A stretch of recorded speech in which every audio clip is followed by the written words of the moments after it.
Another day na naman mga ka-reels. I'm on my way to work. Outfit check muna. Masapin na nga ako ng bus. Siyempre, medyo malayo din ang aking tatahakin. Ayan, weekday sa kalsada, hindi ko mapuhanan ng ayos kasi nahiya ako sa mga ibang lahi.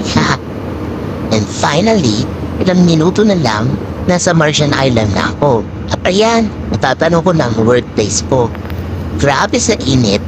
Pagbaba ng bus, kailangan maglakad. Finally, dito na ako sa loob. Diretso locker na kasi nakakuha na ako ng uniform kahapon. At ito na, selfie muna bago magbihis. Yun lang, don't forget to follow my reels. Libre naman mag-react. Next video ko, ipapakita ko sa inyo ng maayos ng iba't ibang naglalaki ang hotel dito sa Ras Al Khaimah.